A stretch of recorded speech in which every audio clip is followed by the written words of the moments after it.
To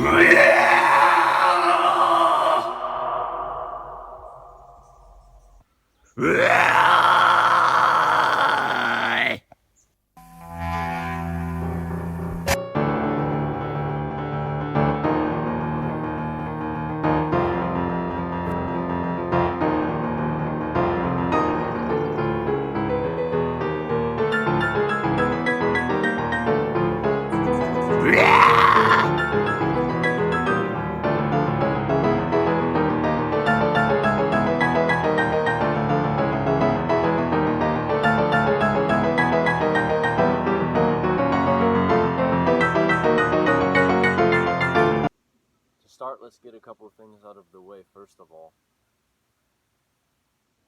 If you've been led to believe that the only technique out there is fry screaming the way that they taught you on all the videos on YouTube, you are sadly mistaken. And that's not the only technique, and that's actually kind of a terrible technique. You don't want to be doing that. It's really quiet and it's kind of damaging, as I've found, even though they want you to believe that it's not damaging. When I first started trying to do these types of vocalizations, I would watch a video and he would just like explain the same thing, and then at the end of the video, without even showing his technique, would just be like, anyways, now you know how to fry scream. Yeah! And it would sound terrible, and it would not even be that good. I hate mosquitoes too, but the people that are making these claims are completely out of their mind, and you would know that if you heard them. And so I ask you this one question: are you going to listen to them, or are you going to listen to me?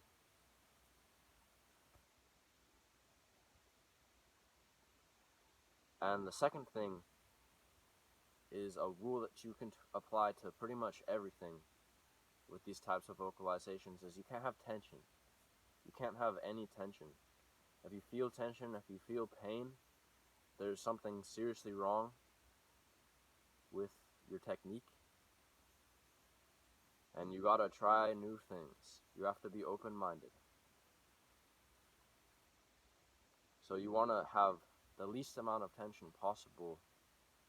And that's why you have to not think about it as tension. You have to think about it as controlled closure. I learned that trick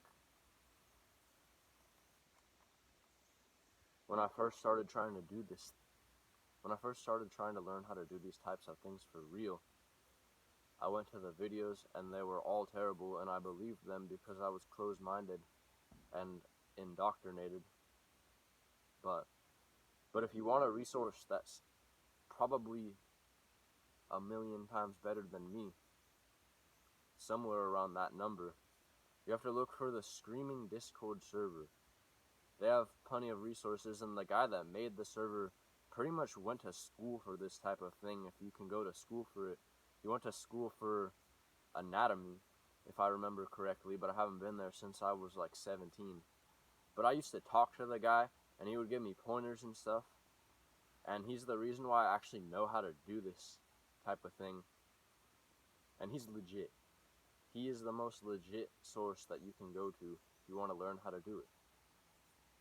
So take my word for it there, or you just want to go there because it's an awesome resource, go there. I forget the guy's name too, but he is an awesome guy.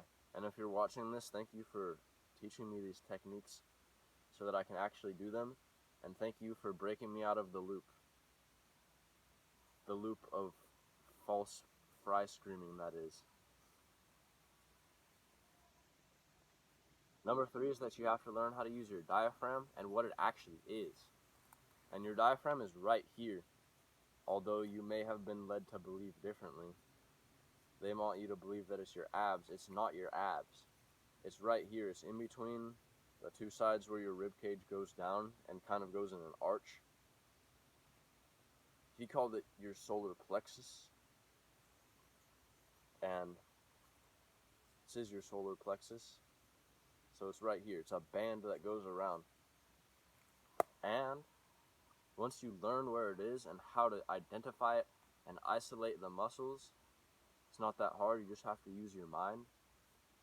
Might be hard at first, but you'll get it. Once you learn how to do that, you have to apply the two together. Or actually, you have to learn how to throat sing. That's number 4. Once you learn how to do traditional throat singing techniques, then you can start to apply all of these things together. And the way you do throat singing, the first technique that I learned, and kind of the only technique that I actually can say that I can do well, is, I forget the name too. I think it's called hume.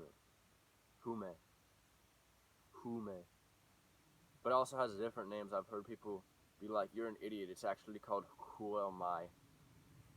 And the way you learn how to do it is you just kind of have to hear how it sounds and copy the sound.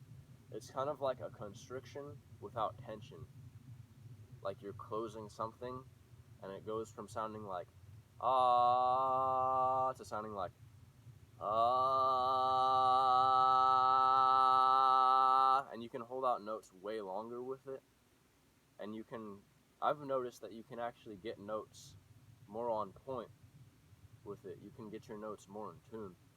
And once you learn how to do that, and you learn how to control the closure so that you can open it and close it at will and have anything in between, that's when you have to start applying all of the things together.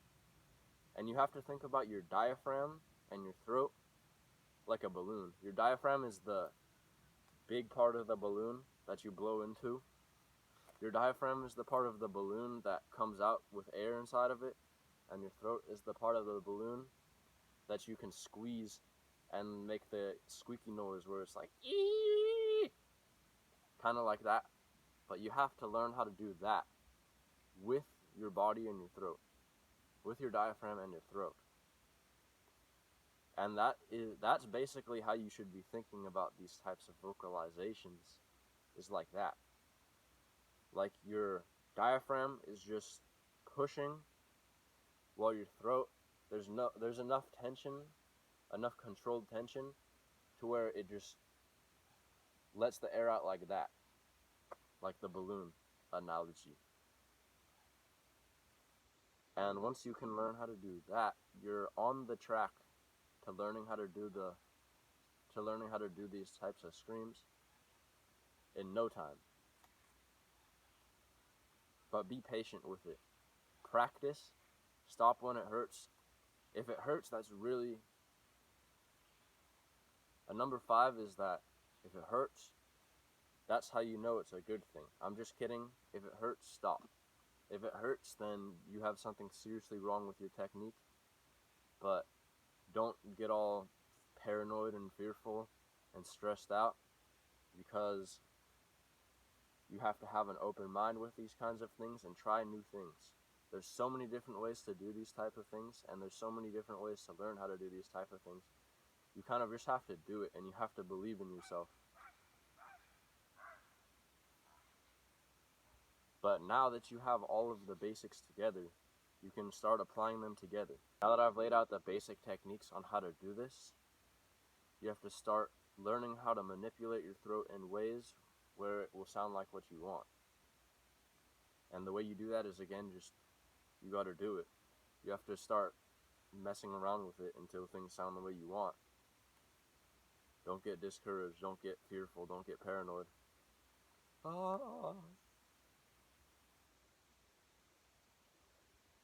This stuff can take time. It can take time. Or you can get it done quick if you have an open mind. Open mind as in nothing blocking your next thought. That's important. I'll get into that later. And also, I know I said that the YouTube tutorials are terrible and complete BS. I haven't checked in a couple of years, so I don't know for sure if anything golden has come out yet. But there was 1 or 2 videos, one that I remember in particular, where was this Russian guy who had short hair. I forget his name or what the video was called or anything, but he basically just laid out how to find your own black metal voice. The title did have something black metal in it, something to do with black metal. But one of his techniques was just like going, like making your throat like a buzzer and being like, eh, eh, eh. That's a good way to start. Also, another key point in the video that's very important is one of the things he said was, "Do you watch gay porn?" Wrong answer. And that's how he laid out the technique. And another thing that he said in the video that will be a key point, a key identifier in finding the video if you want to find it, is he said, "Do you watch gay porn?" Wrong answer. But that's a good technique to start with if you want to start with some kind of guidance. That's what you gotta do, and you have to start moving things around. Another good tip is you have to open your larynx. Your larynx is, I don't know the analogy. It's kind of, it feels like something up here, and it's the difference between going like ah and ah, like ah and ah. So it goes like ah. Kind of sounds like an opera singer. Or no, the opera singer one is nasal resonance, I think. Don't quote me on any of this stuff, or do if anybody was actually going to quote me in the first place, or if anybody's going to even watch this video. There's a lot of techniques to get into, and there's a lot of fun things to look into if you want to look into it. If you want to get into different types of vocalizations. Another thing is projection, where projection is the difference between going like ah and ah. Very loud. I heard my echo somewhere. But the way you do that is, again, just by doing it. You gotta sound it out. If it's relaxed and loud, that's good. The last thing that I want to point out is that when you make your voice loud, and if you just use a regular singing voice and try to make your voice projected and loud, that's what you want to put behind all of this stuff going on in your throat, all this distortion. And because if your voice is really quiet and not projected, it's going to be even quieter because there's more stuff blocking it from coming out. So you have to project it. And once you get that out of the way, and once you start learning how to do those types of things, and once you start learning how to project your voice like that, then you pretty much got everything to do the basic techniques. And you'll be sounding like those old school recordings in no time. And again, this is the part where I'm just going to start rambling and going on about stuff that's unimportant, because I already got all the stuff that you need to know out of the way. First of all, people on YouTube are like, oh yeah, those old recordings only sound like that because there's all the effects on their vocals. That is also not true. Yeah, effects will make your vocals sound better if you put distortion and stuff on it, and reverb and all of that, stuff. But it's really not the difference between going like yeah and yeah. It's really not. And it's actually good to listen to those recordings, especially live recordings. If you can find live recordings of those old school bands before there was all the misinformation out there that caused people to do shitty screams, then that's also good. That's also a fork in the crossroads, because they were also singing through PAs and stuff with reverb. And PAs pretty much just, especially when they're loud, just have distortion on them by default, even if there's no distortion. So everything sounds louder, everything sounds better when it has to do with those kinds of vocals, when it has to do with those kinds of screams.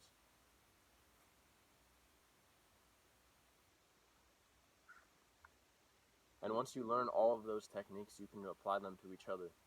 You can make the noise with your throat, and then put the powerful note behind it with the throat singing techniques, And you can start, there's a balance, there's a serious balance that has to take place with all of these aspects. And the more precise you get with it, the more refined that you are going to sound. And who knows, maybe you don't want to sound that refined. Some of the old school recordings, they they were just doing what they could do. And they did have a ton of tape saturation on it, but that doesn't mean it didn't sound good in the studio. That doesn't mean it didn't sound good just on its own. Just had tape saturation on it to enhance it. I can give you an example of what it sounds like to just go into it from just baseline nothing, like my talking voice. It sounds like this. Uh,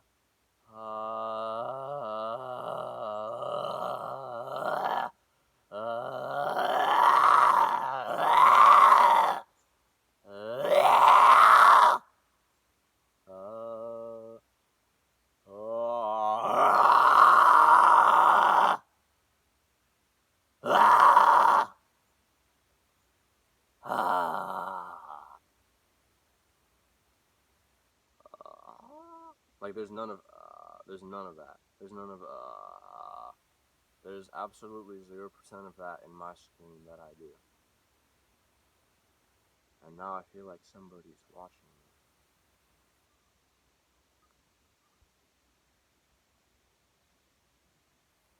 Wow. Also about damaging your voice. These techniques can be damaging if you do it a lot, but you have to do it a lot. Like I've noticed, just from looking at my favorite bands and stuff, a career with this kind of vocalization will last about 10 years before the golden years of this kind of voice. The golden years of this kind of voice is going to last about 10 years before people start changing up their techniques or just like not touring anymore. And that's that's kind of just what I've noticed is usually it takes about 10 years. Like from the time that Dark Tranquility and In Flames started, like the first Dark Tranquility was in like 1993 and their demo was in like 1990. And that's when the strange guy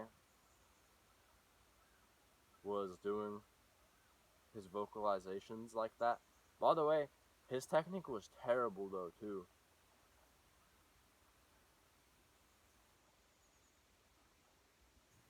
So that's about 10 years before he changed up his technique. This strange guy that I don't know a lot about.